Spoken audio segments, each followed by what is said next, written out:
ಎಲ್ಲರಿಗೂ ನಮಸ್ಕಾರ. ಇದೀಗ ನೀವು ನೋಡುತ್ತಿರುವುದು ಕುದ್ರಿಗಿ ಹ್ಯಾಂಗಿಂಗ್ ಬ್ರಿಡ್ಜ್.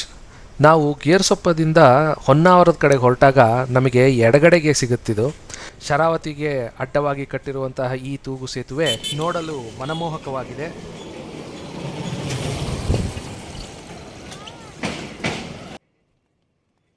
ಇದೀಗ ನಾವು ಇದನ್ನು ದಾಟಿ ಆ ಕಡೆಗೆ ಇರುವಂತಹ ಜಾಗ ಕುದ್ರಿಗಿ, ಹಂಜನಮಕ್ಕಿ, ನಗರೆ ಮತ್ತು ಕುಂಡೋಡಿ ಇರುವಂತಹ ಜಾಗ ಕೊಟ್ಟಿದ್ದೀವಿ.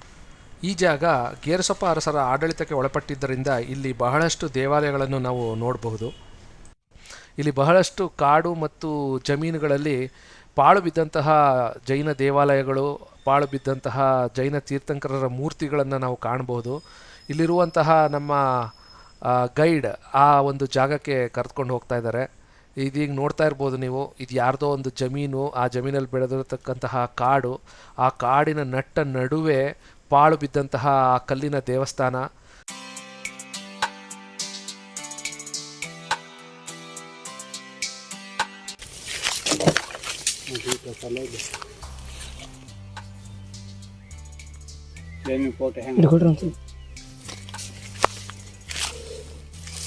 ಇದು ಕಾಡ ಇದೆ.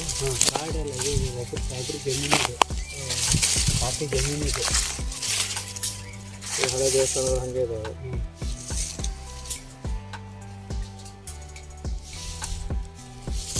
ಇವೆಲ್ಲ ಸ್ಟೆಪ್ ಮಾಡಬೇಕು ಅಂತಂದ್ರೆ ದಿನ ಸಾಕಾಗೋದಿರಿ. ಇಲ್ಲಿದ್ದಾವೆ ಭಾಳ. ಹಾಂ, ಫ್ರೀಯಾಗಿ ಬಂದಂಗೆ ಒಂದಿನ ಟೆಂಟ್ ಹಾಕೊಂಡು. ನಿಮಗೆ ಒಂದು ಸತಿ ಫ್ರೀಯಾಗಿ ಫೋನ್ ಮಾಡಿ ಬಂದರೆ ಇದೆಲ್ಲ ಹೋಗ್ಬೋದಾ? ರಜೆ ಹಾಕ್ತೀರಾ? ಹಾಂ, ನಾನು ರಜೆ ಹಾಕ್ತೀನಿ. ಸರಿ. ತಗೊಳ್ಳಿ. ಅಲ್ಲಿಂದ ಶಾಸನ ಇದೆ, ಆ ಕಡೆ ಹೋಗ್ಬೋದು. ಹಿಂಗೆ ಬನ್ನಿ ಸರ್.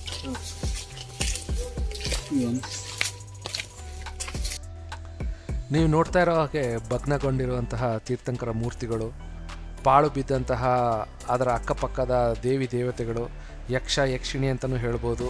ಹಾಗೆ ಬಹಳಷ್ಟು ಹೆಣ್ಣು ದೇವತೆಗಳ ವಿಗ್ರಹಗಳನ್ನು ನಾವಿಲ್ಲಿ ನೋಡ್ಬೋದು. ಎಲ್ಲ ಪಾಳು ಬಿದ್ದಿದೆ.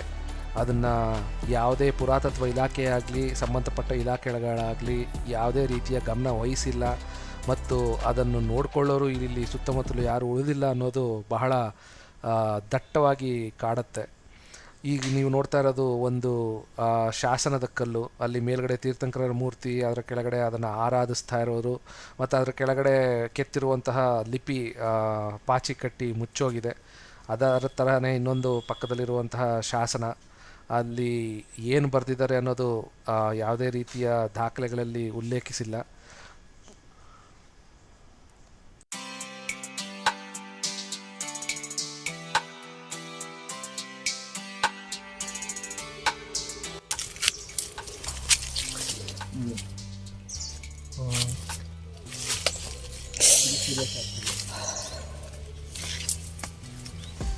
ಸ್ವಲ್ಪ ಸರ್.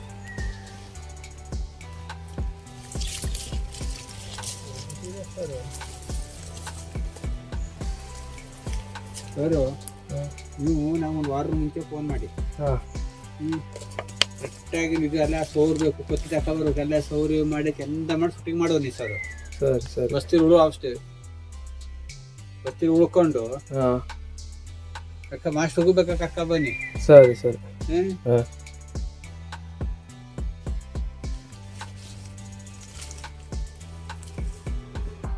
ಎಲ್ಲೆಲ್ಲ ತಾವು ಜೈತ ಸರ್. ಎಲ್ಲ ಇದೊಂದು ಹೋರಾಟ ಮಾಡೋದು. ಕೊಡ್ತಾರೆ ಅಂತ ಜಮೀನು. ಹೌದಾ? ಹಾಂ, ತಗೊಂಬರಿದ್ರೆ ಸರ್. ನೋಡ್ರಿ ಎಷ್ಟು ಹೇಳ್ತಾರೆ ರೇಟ್ ಬಗ್ಗೆ ಸಾಹೇಬ್ರ ಹತ್ರ ಮಾತಾಡ್ತೀನಿ. ನನ್ನ ಹತ್ರ 10 ನಾನು ಅದೇನು ಸರ್ ಇದು ವಿಚಾರ ಮಾಡ್ತೀನಿ. ಎಲ್ಲ ಮಾಡಿ ನಿಮ್ಮ ಜೊತೆಗೆ ನಮ್ಮ ಎಲ್ಲ ಸಮಾಜದವರು ಕೈ ಜೋಡಿಸ್ತಾರೆ ಮತ್ತೆ ಇಲ್ಲಿ ಮಟ್ಟಿಗೆ. ಹೌದಾ? ಹೌದೌದು. ಫಸ್ಟು ಇದು ಮಾಡಬೇಕು, ಜೈನ್ ಮಠ ಅಂತ ಹೇಳ್ಕೊಂಡು ಅದೇ ಮಠ ಅಂತ ಹೇಳಿ ಒಂದು ರಸೀದಿ ಬುಕ್ ಓದಿ ಯಾರೇ ಮಾಡಿ ಏನು ಇಲ್ಲ ಅಂತ ಹೇಳೋದಿಲ್ಲ. ಅವ್ರಿಗೂ ನಾವು ಮುಂದೆ ಹೆಲ್ಪ್ ಮಾಡ್ತರು ಮಾಡೋಣ. ನೋಡಿ, ಮತ್ತೊಂದು ಶಾಸನ. ಅಲ್ಲಿ ಕನ್ನಡದಲ್ಲಿ ಕೆತ್ತಿರುವಂತಹ ಬರಹಗಳಿದ್ದಾವೆ. ಅದು ಯಾವುದೇ ರೀತಿ ಓದಲು ಅರ್ಹವಾಗಿರುವಂತಹ ವಿಚಾರಗಳು ಕಾಣಿಸ್ತಾ ಇಲ್ಲ. ಮತ್ತು ಈ ದಾನದತ್ತಿ ಕೊಟ್ಟಂತಹ ವಿಚಾರಗಳನ್ನು ಇಲ್ಲಿ ಕೆತ್ತಿರುವಂತಹ ಒಂದು ಕುರುಹುಗಳನ್ನು ನೋಡ್ಬೋದು. ಇದು ಮತ್ತೊಂದು ಜಾಗ. ಈ ಜಾಗದಲ್ಲಿ ಒಂದು ದೇವಸ್ಥಾನ ಕಟ್ಟಿದ್ದಾರೆ. ಯಾವ ದೇವರು ಅನ್ನೋದ್ರ ಬಗ್ಗೆ ಮಾಹಿತಿ ಇಲ್ಲ.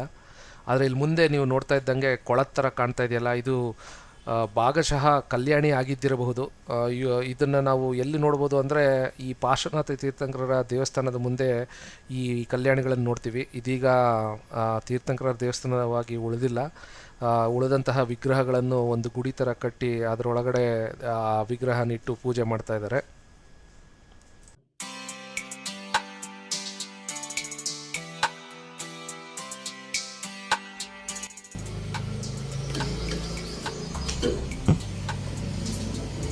ಕಲ್ಯಾಣಿ ಹಳೆ ಕಟ್ಟಡವೇ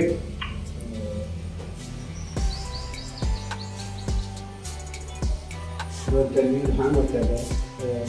ಇದು ನಾಗಿನಕೇರಿ ಕೆರೆ ಅಂತ ಈ ಊರ ನಾಗಿನಕೇರಿ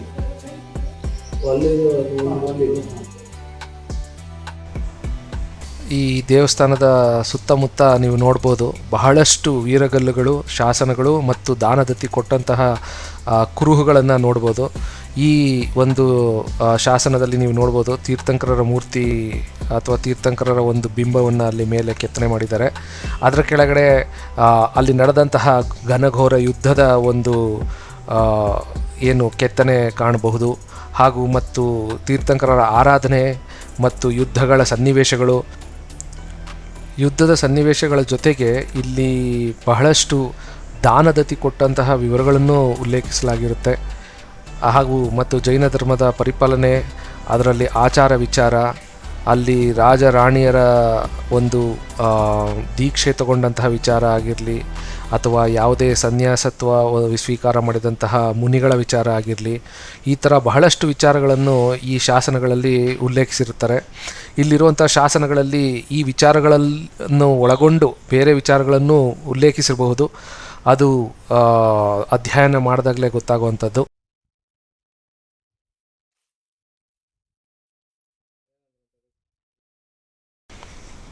ಇದು ನಾಗರಕಲ್ಲುಗಳು.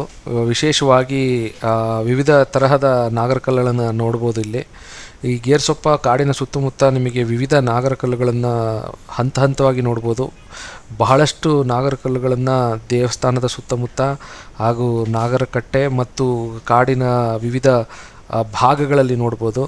ಈಗ ತಾನೇ ನಾವು ನೋಡಿದಂತಹ ಶಾಸನದ ಒಂದು 5 ಕಲ್ಲುಗಳು ಏನಿದ್ದಾವೋ ಅದರ ಪಕ್ಕದಲ್ಲೇ ಇರುವಂತಹ ವಿವಿಧ ನಾಗರಕಲ್ಲುಗಳಿವು ಆ ದೇವಸ್ಥಾನದ ಬಳಿಯಲ್ಲೇ ಕೆತ್ತಿ ಇಡಲಾಗಿದೆ. ಕೆಲವೊಂದಷ್ಟು ವಿಗ್ರಹಗಳು ಪುರಾತನವಾದದ್ದಾಗಿದ್ದರೆ ಕೆಲವೊಂದಷ್ಟು ಹೊಸದಾಗಿ ಕೆತ್ತಿ ಇಲ್ಲಿ ಪ್ರತಿಷ್ಠಾಪನೆ ಇಟ್ಟಿದ್ದಾರೆ.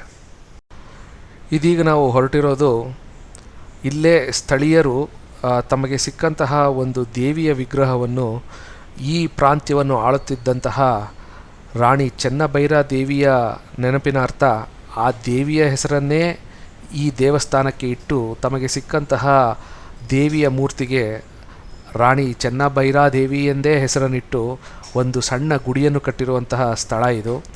ಈ ಸ್ಥಳದಲ್ಲಿ ಬಹಳಷ್ಟು ವಿಗ್ರಹಗಳು ಜೈನ ಸಮಾಜಕ್ಕೆ ಸೇರಿದಂತಹ ವಿಗ್ರಹಗಳನ್ನು ಇಲ್ಲಿ ನಾವು ನೋಡ್ಬೋದು. ಇಲ್ಲಿ ಸಿಕ್ಕಿರುವಂತಹ ಕೆಲವೊಂದಷ್ಟು ವಿಗ್ರಹಗಳನ್ನೇ ಇಲ್ಲಿ ಸುತ್ತಮುತ್ತ ಇಟ್ಟು ಅದಕ್ಕೆ ಪೂಜೆ ಪುನಸ್ಕಾರಗಳನ್ನು ಮಾಡುತ್ತಿರೋದನ್ನು ನೋಡ್ಬೋದು ನಾವಿಲ್ಲಿ.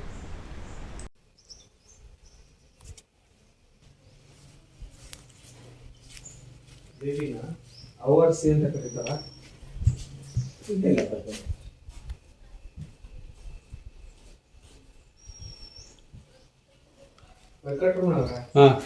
ಹಿಂಗ ಒಂದು ಸಣ್ಣದ 8x8 ಈ ತರದ್ ಮಾಡಿ ಮೇಲ್ಗಡೆ ಹಿಂಗೆ ಗುಡಿ ತರ ಮಾಡ್ಲಿಕ್ಕೆ ಅಲ್ಲಿ ಯಾವ್ದಾದ್ರು ಪದ್ಮಾವತಿ ಪದ್ಮಪುರದ ಎಲ್ಲ ಎಷ್ಟು ಖರ್ಚಾಗಲ್ಲ?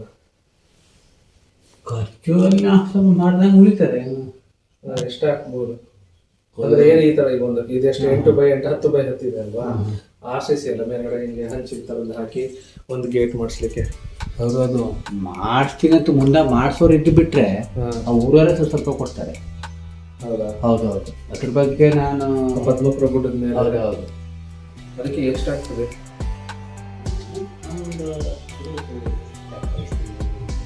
ಒಂದು 5 ಸ್ವಲ್ಪ ಇಟ್ಕೊಂಡ ನಾವು ಸ್ಟಾರ್ಟಿಂಗ್ ಸ್ವಲ್ಪ ಹೇಗೆ ಹಾಕ್ಬೇಕಾ ಅಕ್ಕಪಕ್ಕ ಮನೆಯಕ್ಕೆ ಒಂದು ಪಟ್ಟಿ ರೀತಿ ಕೊಟ್ಬಿಟ್ರೆ ಈಗ ನಾವು ಇನ್ನು ಸ್ವಲ್ಪ ಯೂಸ್ ಮಾಡಿದ್ರೆ ಆಗ ಊರು ಸ್ವಲ್ಪ ಅಲ್ಲಿ ಹೆಲ್ಪ್ ಮಾಡ್ತಾರೆ ಊರಿ ಗೀಟಿ ಮಾಡಿಸ್ಕೊತಾರೆ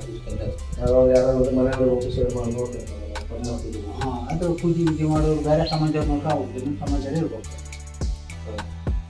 ಬೇರೆ ಸಮಾಜದ ಪೂಜೆ ಮಾಡೋದಿಲ್ಲ ಲೋಕಲ್ ಮಾಸ್ತರು ನಾವು ಮಾತಾಡ್ತಾ ಇದ್ವಿ ಹಾಂ ಅದಕ್ಕೆ ಕೇಳೋದು ಅದೇ